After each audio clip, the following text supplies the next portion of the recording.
can't look at the history of Israel and not realize God's grace is greater than everything. Right?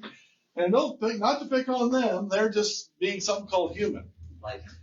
And that's not a good thing. To be so human. And that's the problem with this nation. And as we've seen, we'll kind of do a wind up because I wanted to get the overall point. We'll bring in Israel too, the 10 tribes of the north, that through all of this, the period of the kings, right? After the people decided this judge thing ain't working, having God as king with a judge just isn't working. Not his fault. Not Samuel's fault. Maybe his son's fault a little bit, but not Samuel's fault. We need a king like the other nations. Now, did God warn them? Yes. God is grace. And by grace, he said, well, if you do this, it will not end well. They will do this, they will do this, they will do this. And the people still said, do it. And so God allowed them to do it. And how did it end?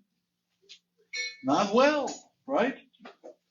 And we see here the fall. We'll look first at the fall of Israel. And we'll see as they fall, even in that there is grace. And we need to get this in our head, especially this section right here. We need to take a look at this because often we think of, okay, when Israel, the 10 tribes of the north, went down, there was no promise that they were coming back anytime soon, right? We have the 70 years for Judah, but there was no such promise. And also, even during the times of Jesus, how did the Jews, those of Judah, look at those tribes of Israel in that area of Samaria? They looked at them as God has abandoned them, right? God is not there. God's grace has left them. His mercy is gone. But is that true? Nope. No. God's grace has never left his people. His grace has always been there. And we even see in his discussions with the woman at the well, there was still that belief, right? There's still that faith, and God continued to work with them. But let's look at their fall first and see what the problem was. So let's all go to 2 Kings, chapter 17. Now again, Chronicles wasn't really about Israel at all, so we got to go back to the Kings. But let's take a look. What did they do wrong? Well, when you have kings like, Ahab with Jezebel, you got problems. Right? And they never really could get past it. But what was the problem? And we'll look at the fall first. In 2 Kings chapter 17, starting at verse 1. In the 12th year of Ahaz, king of Judah. So Judah's still rolling along here. Mostly okay kings, but even the good kings would make mistakes, wouldn't they? And make bad decisions. We saw that. But during the 12th year of King Ahaz began Hoshea, the son of Elah, to reign in Samaria over Israel, and he reigned for 9 years. Okay? Samaria was made the capital. That's why later on they are known as Samaritans. And he did that which was evil in the sight of the Lord, but not as the kings of Israel that were before him. Not as bad, but not good. The kings were bad. It was like, he was evil, but not as bad as everybody else. So, they were really evil. But he wasn't quite as bad. Verse 3, against him came Shalmaneser, king of Assyria, and Hoshea became his servant and gave him presents. I love the way it says presents. It's like, let me give you a watch. Presents means tribute, right? Gave him money, gave him things. And the king of Assyria found conspiracy in Hoshea, for he had sent messengers to So, king of Egypt. Now again, this was a common mistake of the Israel kings, wasn't it? And Judah kings did it every once in a while. That when they got into trouble and were having problems, did they turn to God? No. Why would we do that? Right? They would turn to Syria. They would turn to Egypt. They would turn to some other country to try to help them. And they're turning to Egypt for help. And he brought no present to the king of Assyria, as he had done year by year. Therefore the king of Syria shut him up and bound him in prison. So he didn't bring his gifts like he was supposed to. Instead, he goes to King So and says, hey, can you help me out here? And King of Syria says, well, let's lock you up. And took him away. Then the king of Assyria came up throughout all the land and went up to Samaria and besieged it for 3 years. Now again, we can't even picture that, can we? I mean, Babylon against Jerusalem was a 10-year siege. I mean, just year after year of constant fear, and when are they going to come, and breaking down the walls. I mean, and that's for 3 years.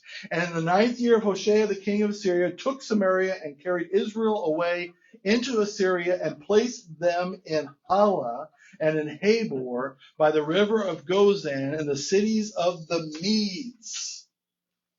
You get a picture of where they're going? Persia. Out. Out. What is modern day Persia? It's Iran. So we're going that way. And this is what the Assyrians did. It's actually pretty smart from a human standpoint, is you take the people in a land you conquer and you move them out to another land, and you take people from that land and you bring them in, you mix them all up so they don't have that unity, that nationalism, that pride, right? And you kind of mix them up and everything like that. And he did that. And from that you say what? God is done with Israel, right? They're all mixed up, no promise of coming back. They are done. Especially when you consider what they had done. Chapter 17, verse 7. For so it was that the children of Israel had sinned against the Lord their God, which had brought them up out of the land of Egypt from under the hand of Pharaoh, king of Egypt, and had feared other gods. By the way, anybody notice the kind of God freed them from Egypt, and where did they? Egypt. So, and it is this ingratitude, right? And this lack of trust in the actions of the heathen, whom the Lord cast out from before the children of Israel, and of the kings of Israel, which they had made. Again, God is always making this point. They are serving gods which lost to the one true God. They're taking up and following gods which have no power and are nothing. And they still making that decision of choosing them over the one true God. And the children of Israel did secretly those things that were not right against the Lord their God, and they built them high places in all their cities, from the tower of the watchman to the fenced cities. By the way, is there any way you can do things secretly when it comes to God? They thought, we'll sneak away to the high places, and God won't see us. And we'll do things that he won't know about. They're stupid. How many of us can be stupid? Yep. And they set them up images and groves and every high hill under every green tree. You just get the picture. You're just walking along in the forest and it's like, oh, there's everywhere. It's just constant. Under every tree there are these things. And there they burnt incense in all the high places, and did the heathen whom the Lord carried away before them, and wrought wicked things to provoke the Lord to anger. So you get what's the charge against them? Yes, it is going against God, but it also is a bit of just stupidity, isn't it? Just not getting it, not really understanding who is the one true God, the one who saved them, the one who brought them here, the one who could do these things, and putting their faith in things that are nothing. By the way, can that be a charge against us sometimes too? If we put anything in our life on the throne over God, we are being as dumb as they are. And it makes no more sense than what they did. As God says over and over again, they are nothing. They lost. They could do nothing to help the people. God is over all, yet you keep going back to them. Verse 12, for they served idols, whereof the Lord had said unto them, you shall not do this thing. Right? So we have the charge is what? They decide to choose idols over God. Okay, that's one. But did God give up on them? No. Verse 13, yet the Lord testified against Israel and against Judah, by the way, by all the prophets and by all the seers, saying, turn you from your evil ways and keep my commandment and my statutes according to all the law which I command your fathers and which I sent you by the servants, the prophets. So did God give up? As they kept going to idols, what did he keep sending them? Prophets. Little tiny, no good, secondary prophets? No. Elijah. Elisha. I mean, we're talking big name prophets came to Israel. He brought his 18th. Right? And did they listen? Of course not. Verse 14. Notwithstanding, they would not hear, but hardened their necks. like the neck of their fathers that did not believe in the Lord their God. And they rejected his statutes and his covenant that he made with their fathers and his testimonies which he testified against them. And they followed vanity, emptiness, and became vain, empty, and went after the heathen that were round about them, concerning whom the Lord had charged them that they should not do like them. What's the second charge? They would not listen. They would not turn when God sent prophets. Verse 16, they left all the commandments of the Lord their God and made them molten images, even 2 calves, and made a grove and worshipped all the host of heaven and served Baal. And those 2 calves were Jeroboam, the first king of the 10 tribes of Israel. That's how far back that goes. And did they ever break free of that? No. Kept being a stumbling block over and over throughout all the history of the 10 tribes. And they would not give it up. Instead, they just kept making more idols to go after. So not only did they worship the idols of the people of the land, but they were making their own. Which again, how dumb is that? Let me go. I mean, Isaiah brings that. It's like, you're going to go out in the woods, you're going to chop a piece of wood, you're going to carve it into a statue, and then you're going to bow down and worship it? Something you made with your own hands? Does this make any sense to anybody? See what God's saying through all this? It's always the secondary language. Not just the up front, it's the behind. How can you be so foolish to do these things that you have done? What was the result? Verse 18, therefore the Lord was very angry with Israel and removed them out of his sight. There was none left but the tribe of Judah only. Now that's Judah, and there's Simeon in there, and there's Benjamin in there, but it's talking about the other country, the other tribe, the other group, which is Judah. By the way, as an aside, verse 19.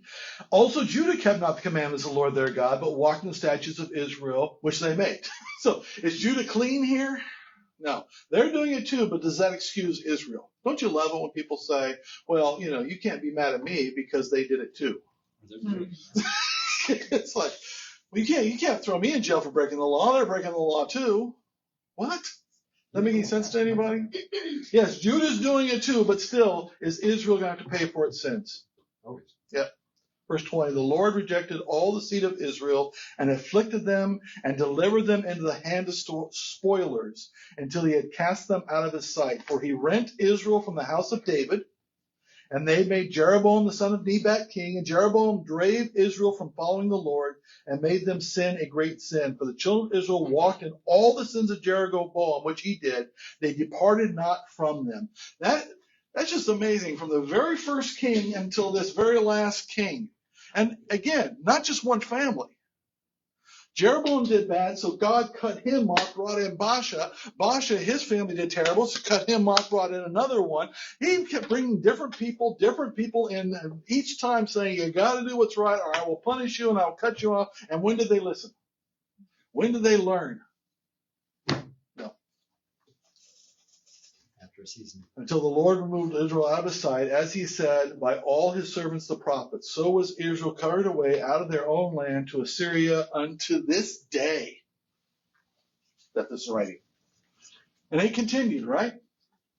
So this is the judgment of God, right? He cut them off, sent them away. But let me ask you something. Is there still mercy?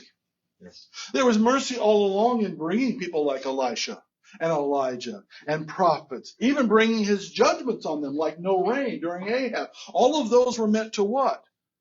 Turn them back to the Lord. You remember from Chronicles how even kings of Judah were sending people up into Israel and saying, hey, come down here and let's have the Passover together. Even after they were carried away from Assyria, they were still bringing, God is still reaching out to anybody who believes, anybody willing to listen. In fact, here's a little interesting story you probably have never read before. Is God still working in Israel? And he's going to use lions. And it's always cool when God uses lions. Let's go see what he does. Chapter 17, verse 24. And the king of Assyria brought men from Babylon and from Cutha and from Ava, and from Hamath, and from Sepharvaim, and placed them in the cities of Samaria instead of the children of Israel, and they possessed Samaria and dwelt in the cities thereof. So again, he sent them off to areas of the Medes and all the people out there in Babylon, and then he brought people from there in. You can do this if you are what? A despot, a dictator, an emperor. You just tell people to move, and they have to what? Move. Very efficient government. But horrible for people's rights. And what happened, verse 25? And so it was at the beginning of their dwelling there that they feared not the Lord. Therefore the Lord sent lions among them, which slew some of them. So these people get brought from other countries, and they get brought into this land, and all of a sudden there are lions eating them. That's weird. And what did the Assyrians say? Verse 26, wherefore they spake to the king of Assyria, saying, the nations which you have removed and placed in the cities of Samaria know not the manner of the God of the land. Therefore he, the God of the land, has sent lions among them, and behold, they slay them, because they know not the manner of the God of the land. This is the way they thought. Okay?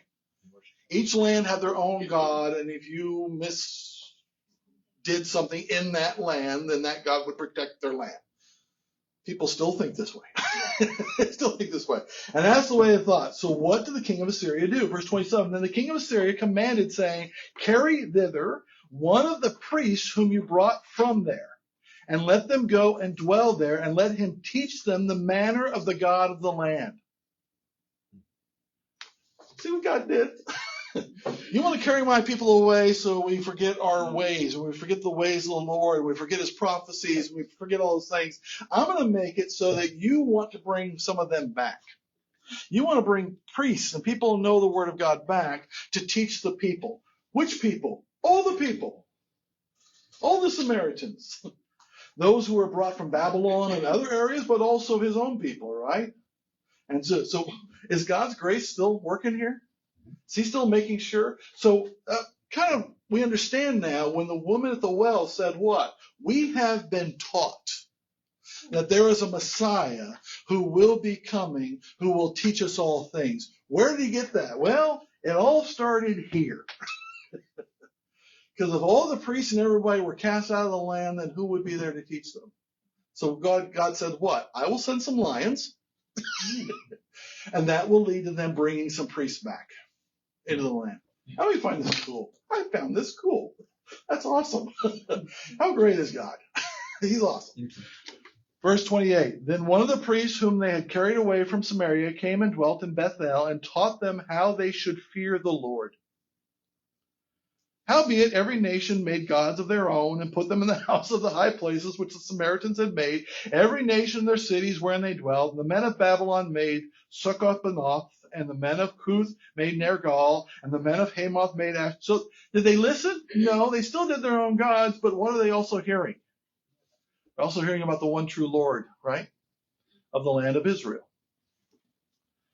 We don't need to go through all the rest of them. Verse 32. So they feared the Lord and made unto themselves of the lowest of them priests of the high places, which sacrificed for them in the houses of the high places. They feared the Lord and served their own gods after the manner of the nations whom they carried away from them. So you have now a whole people of land who are worshiping God, but also worshiping their own homeland gods.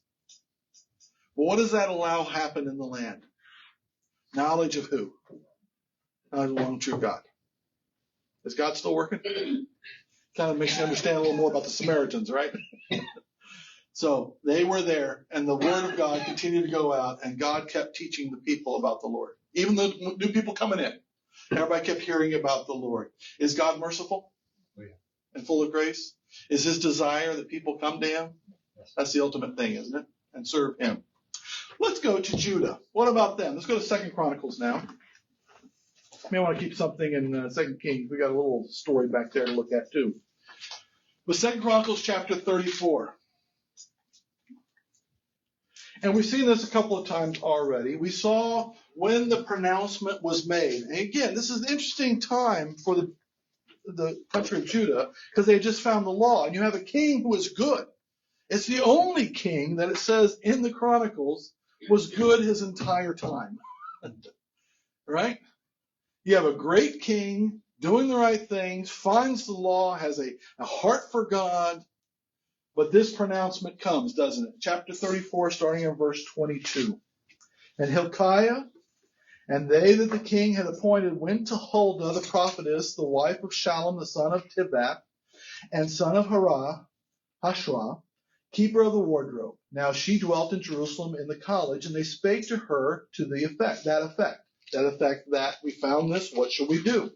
And she answered them, thus saith the Lord God of Israel, tell you the man, King Josiah, that sent you to me, thus saith the Lord, behold, I will bring evil upon this place and upon the inhabitants thereof, even all the curses that are written in the book which they have read before the king of Judah, because they have forsaken me, have burned incense unto other gods, that they might provoke me to anger with all the works of their hands. Therefore my wrath shall be poured out before this place, and shall not be quenched.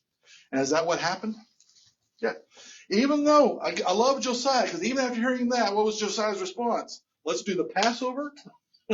Let's do the sacrifices. Let's get the temple really rolling along. Let's read this law to everybody so everybody can know what they're supposed to do. Let's turn to the Lord, but it's already been decided.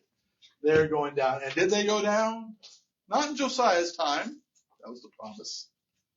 But soon thereafter, chapter 36. Starting in verse 15. And the Lord God of their fathers sent to them by his messengers, rising up at times and sending, because he had compassion on his people and on his dwelling place. But they mocked the messengers of God, and despised his words, and misused his prophets, until the wrath of the Lord arose against his people, till there was no remedy. Very much like Israel, right? Who continued to bring prophets, and they continued to abuse, misuse, and ignore them. Same for Judah. In his grace, he always sends message, right? He wants us to do what is right. Therefore, verse 17, God brought upon them the king of the Chaldees, who slew their young men with the sword in the house of the sanctuary, and had no compassion upon young man or maiden, old man, or him that stooped for age. He gave them all into his hand, and all the vessels of the house of God, great and small, and the treasures of the house of the Lord, and the treasures of the king and of the princes, all these he brought to Babylon. And they burned the house of God, and brake down the wall of Jerusalem, and burned all the palaces thereof with fire, and destroyed all the goodly vessels thereof. And them that had escaped from the sword carried he away to Babylon, where they were servants to him and his sons, until the reign of the kingdom of Persia, to fulfill the word of the Lord by the mouth of Jeremiah, until the land had enjoyed her Sabbath. For as long as she lay desolate, she kept Sabbath, to fulfill 70 years, 70 years, right? So that is, it fell, and it fell hard. Babylon tried to be nice. They took away a few, first of all, but they kept rebelling, so finally he came through, and as promised by God, destroyed everything. Burned it all to the ground, destroyed the temple completely, took all the goodly vessels of the temple, and it all wiped out. Is God done with them? No, because we even see there was the announcement that there would be what? Only how many years? 70 years. Then they will what? Come back. So was there mercy? Yeah. Before the fall. Yes, even before the fall there was mercy, because what did Huldah also say?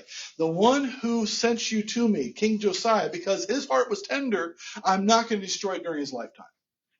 Was there mercy there? In the timing of it? Yes. Kind of reminds me of the book of Revelation and the churches, right? Those 7 churches, some of them were doing terrible, terrible things. But anybody who truly believed in God, what? Shall be saved, right? So there was mercy there. Also there was mercy here, chapter 36, verse 15. And the Lord God of their fathers sent to them by his messengers, rising up at times and sending, because he had compassion on his people and on his dwelling place. During that whole time, before the fall, there was compassion on Josiah, but there was also compassion on the people in that he brought them what? Prophets. He kept sending them. And they did some terrible things to Jeremiah. They did some terrible things to some of those prophets, didn't they? The little minor prophets, the terrible things to them, but he kept sending them. That's the mercy of God, isn't it? Even as we sit here now, and as a world, we are looking toward that day of destruction, aren't we? God is going to wipe this all out. It's all going to happen. God has said so. We don't know when, but is it going to happen? Yes. Yep. Yeah. So what's God doing? Where's his mercy? His mercy is he sending prophets? Is he sending us to go and tell people and to let them know? Yes, all of that is the case. And his mercy is shown. And anybody who overcomes, anybody who puts their faith in Jesus Christ shall be what? Saved. But what about during captivity? Was there mercy then too? Of course there was. Here's an interesting little side bit. Let's go back to 2 Kings.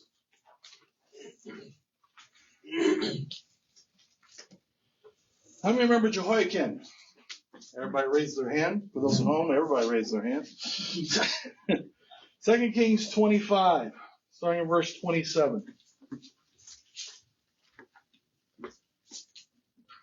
Jehoiakim was one of the early kings that was hauled away to Babylon.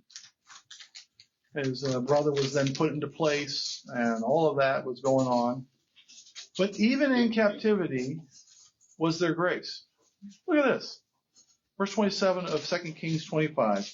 And it came to pass in the 7 and 30th year of the captivity.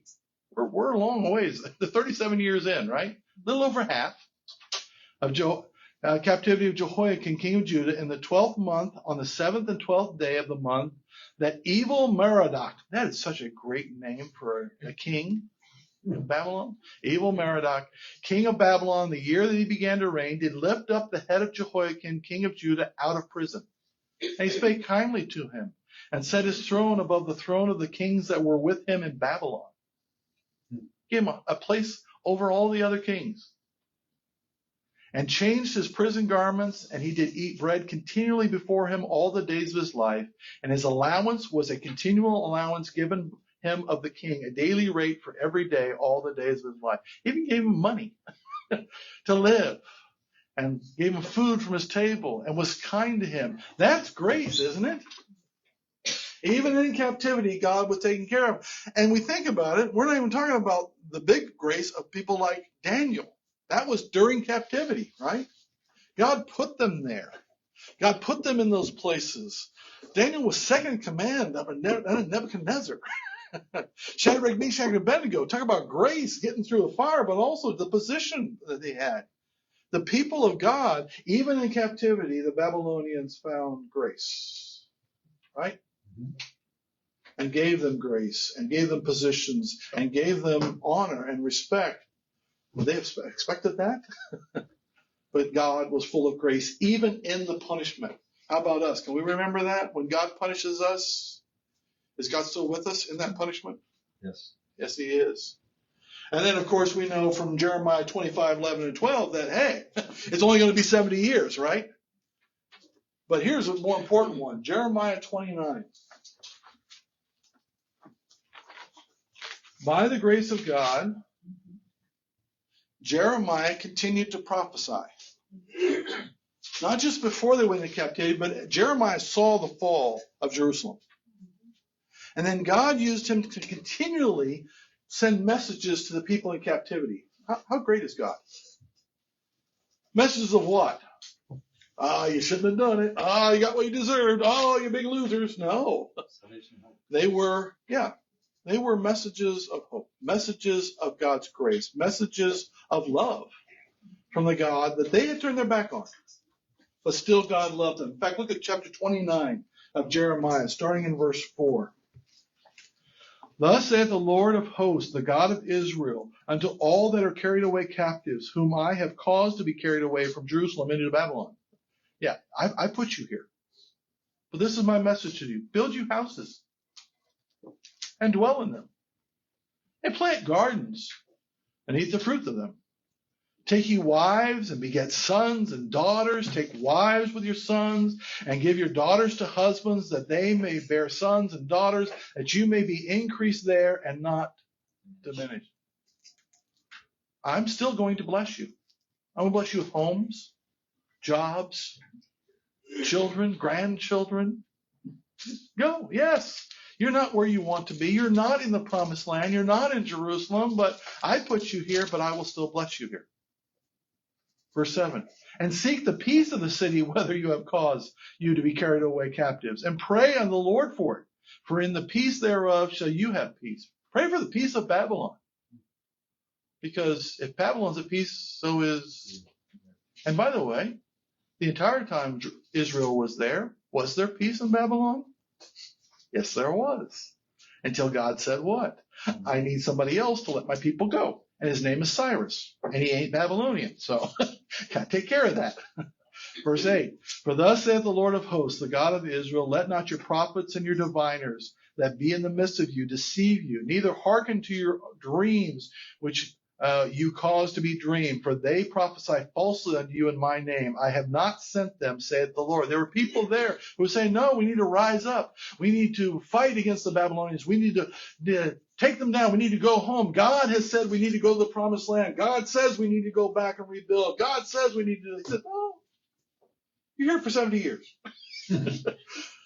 That's me saying that. And relax. I will bless you. I still love you. Right? Verse 11, for I know the thoughts that I think towards you, saith the Lord, thoughts of peace and not of evil, to give you an expected end. Then shall you come upon me, and you shall go and pray unto me, and I will hearken unto you. I'm still here. I will still listen, and I have good plans for you.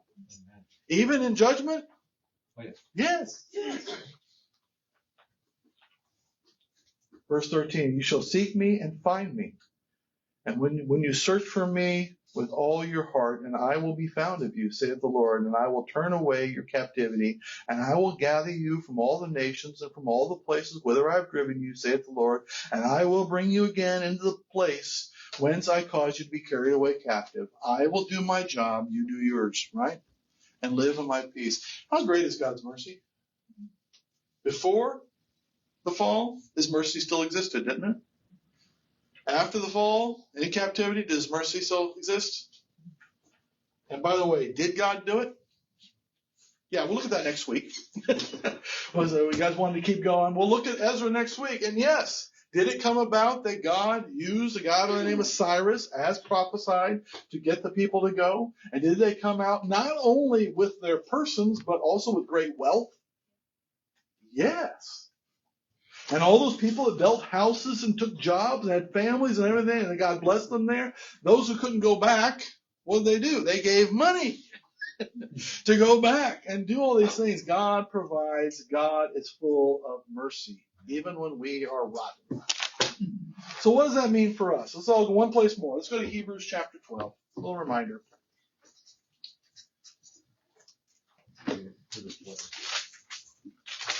I am not a nation. I'm not going to be taken away captive to Babylon. That's right. But do I individually sometimes set other things on the throne of my heart? Do I sometimes fall into sin? Do I sometimes turn from his statutes and his ways? Do I sometimes not listen when his word says something? His prophets tell me things. And can I sometimes receive the judgment of God? Is that a good thing or a bad thing? Was the captivity of his people a good thing or a bad thing? Good thing. It's a good thing. It's from God. That's what they needed. His judgment is always what is needed. It's never done out of hatred.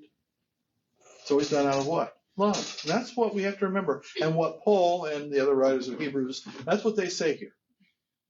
Keep this in mind as we sometimes fall under God's judgment. Hebrews chapter 12, verse 6. For whom the Lord loves, he chastens and scourges every son whom he receives. If he loves you, you will be punished for things you do. How many of you, if you saw your child sticking a fork in a light socket, would say, I don't want to punish him? If you did that, what would be the question? Do you really love them? Do you really not? Do you really care about them at all? Come on. What does a loving parent do? You have to correct, right? They were going the wrong direction. Israel was going the wrong direction. Judah was going the wrong direction. God had to what? correct them. Will he do us too? Yes. Yes. I love the verse in Corinthians, though. It says, if we're willing to correct ourselves, it's even better. So we're willing to say, okay, I know I'm going the wrong direction, and turn to him for help, and he will help us turn away. But if we just get a little stiff-necked and we get a little hard-headed, what will he have to do? He'll have to punish. Verse 7. If we endure chastening, God deals with you as with sons. For what son is he whom the Father chastens not? But if you be without chastisement, whereof all are partakers, then you are bastards and not sons. Furthermore, we have had fathers of our flesh, which corrected us, and we gave them reverence. Shall we not much rather be in subjection of the Father of spirits and live? Parents are there to help us learn. Who else is there to help us learn? Our Father. And sometimes we need a little bit of correction, right? Verse 10, for they, earthly fathers, for a few days chastened us after their own pleasure, but God for our profit, that we might be partakers of his holiness. There's a purpose behind it, right? There's punishment, there's chastening, but is there also grace? Yes. In that, there's a purpose behind it.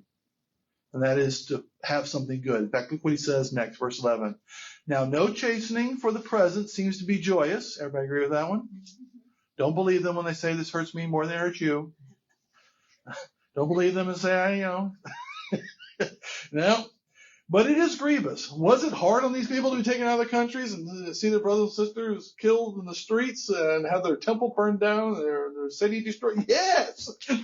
None of that is good. They'd be besieged for 10 years and have starvation. None of that was fun. But was it necessary? It's grievous. Nevertheless, afterward, it yields the peaceable fruit of righteousness unto them which are exercised thereby. Those willing to learn, those willing to get the results, it's a better day, isn't it? So what does he say? Much like what Jeremiah said. Wherefore, lift up the hands which hang down and the feeble knees, and make straight paths for your feet, lest that which is lame be turned out of the way, but let it rather be healed. In other words, what? Yeah, in the middle of chastening, God has done something. He's punishing you. Do what? Oh, woe is me. This is unfair. No. No. The Lord loves me. And I can take joy in this. It's not easy. It's not fun. It's not joyous, but I know God has purpose in it. I will let it have its purpose, and I will be closer to him in the end. And that's the way he wanted his people to do, right? So now we will start looking at, starting next week, we'll look at how they did. They get back in the land, and Chronicles, again, was written to these people saying, hey, get ready, go on back. This is your history. This is God's promise. You're going to learn from this, right? Are they going to learn? Something. Let's find out. We'll start finding out next week. But I want to kind of conclude this study of Chronicles with that all-important thing. Yes, God's judgment did happen because they refused to learn. They kept making the same mistakes over and over again, and he had to do it. But even when he chastens, even when he punishes, even when he judges, is there still grace? Up to, during, and afterward, there is still grace for his people. Let's pray.